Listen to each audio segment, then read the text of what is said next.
How's it going, everybody? Just a quick and dirty video. My reactions to the new Apple Silicon Macs. Um, I, this is a really interesting one. I think you can be forgiven for being conflicted. So, the first thing, just to recap, what they announced real quick is their M1 chip, right? Which is pretty cool, which kind of brings a lot of the design concepts from the phone chips and iPad chips over to the new Mac, to the new Macs, plural. So, neural engine, integrated graphics, and it looks like they call it unified channel memory. Actually, the way they're handling memory and the fact that it has a Thunderbolt controller, so it does USB 4 and Thunderbolt, is friggin' great. So that should be your big takeaway. That this design, what they're doing, we're going to have Thunderbolt. For those of us who have a ton of Thunderbolt peripherals that we use in professional applications, we're going to have that on the new Silicon. The way they're controlling the memory, it looks like it's not going to be user upgradable. Shocker for Apple. But that can be forgiven because it looks like it's going to be a lot faster. Looks like the hard drive controller is going to be a lot faster. So all that stuff looks really, really cool. But the chip itself is a little bit, is a base model chip. And if you were expecting a kind of pro level, burner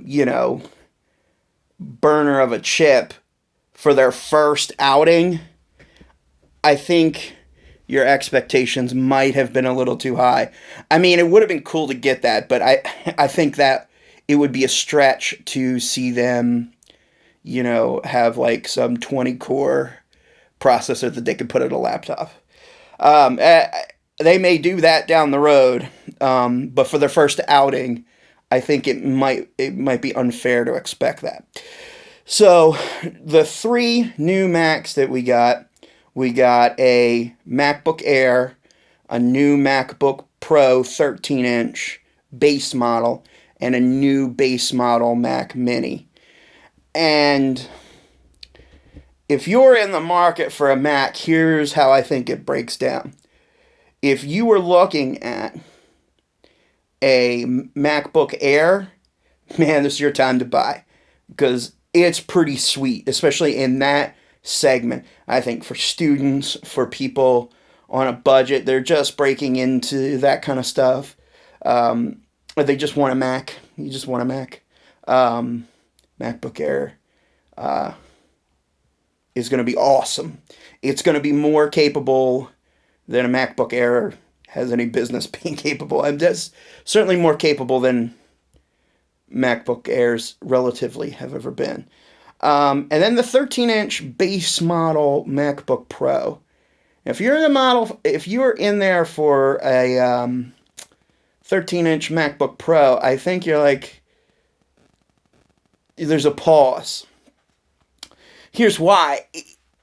It's not replacing the other MacBook Pros. Like, it's not replacing the ones with four Thunderbolt 3 ports, or four USB ports rather, USB-C ports.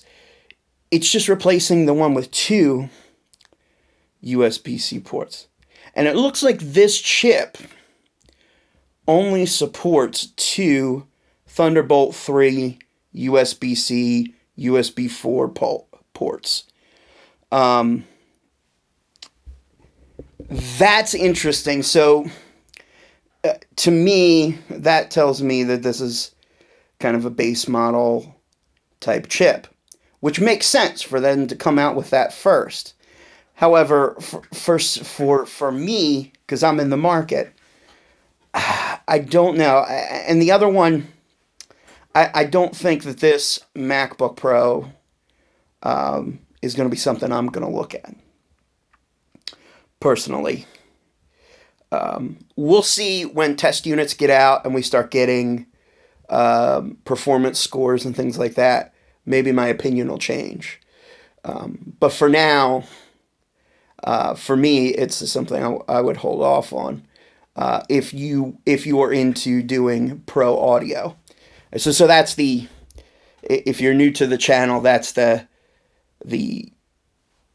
concept that we talk about on this channel is music and doing pro audio, mixing and mastering and that kind of stuff. So and writing music and playing guitar and bass and drums and all that cool stuff. So yeah, for audio production, I know they were kind of teasing it, and I hate when they talk about how many plugins it's going to run in Logic, because it's so unnuanced. That's how Apple talks about performance numbers, though. I mean, I know that, I expect that, but it really doesn't tell me much from that event. So the third Mac was the Mac Mini. Now, I think this replaces the quad-core Mac Mini. And I think all you need to know about this Mac Mini is they made it silver.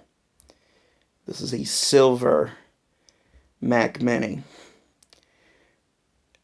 So I think if you were in the market for a quad-core Mac Mini, but you just needed a little bit better graphics, I think this will kill for photographers and graphic designers. And as somebody who did freelance graphic design for quite a while, I think that Mac Mini would be actually pretty good for that workload. I'm just not convinced, because it's technically 8 cores, but you get the four performance cores and then 4 efficiency cores. Well, in professional audio, when you're mixing, you're just slamming those cores. So those efficiency cores, to my workload, are useless. Now, maybe Apple has some sort of integration that uses those as well, but I don't know that this Mac Mini is going to work for me. But if you're in the market for a 4-core Mac Mini, then I think this is going to be really cool. But the fact that they made it silver, and it's only has 2 Thunderbolt ports, USB-C, Thunderbolt 3, USB 4 ports, holy crap, I think is telling. And the fact that they're still offering the space gray ones with the 4 Thunderbolt 3 ports, I think tells me they have something else up their sleeve with the Mini. I don't know. Obviously, I don't know. I don't have any connections to Apple. I'm not a leaker or anything like that. But I'm thinking maybe a Mac Mini Pro, that might be interesting. So these new machines are cool. I think if you had realistic expectations that we were going to get more base model machines, they were going to start slow, then move up, I think you're pretty happy. If you expected the world right off the bat, I think you might be disappointed. But I think there's a lot to be hopeful for about the future of Apple Silicon. And I think the future of Apple Silicon is really bright. I think it's going to be awesome, just with how they're integrating everything. So we'll see. We'll see what comes. I don't know I'm a buyer on any of these new Macs. But I'm looking forward to June and maybe seeing if they drop anything at WWDC. So anyway, thanks for taking some time to listen to my ramblings on Apple computers and how they relate to audio production. Peace out.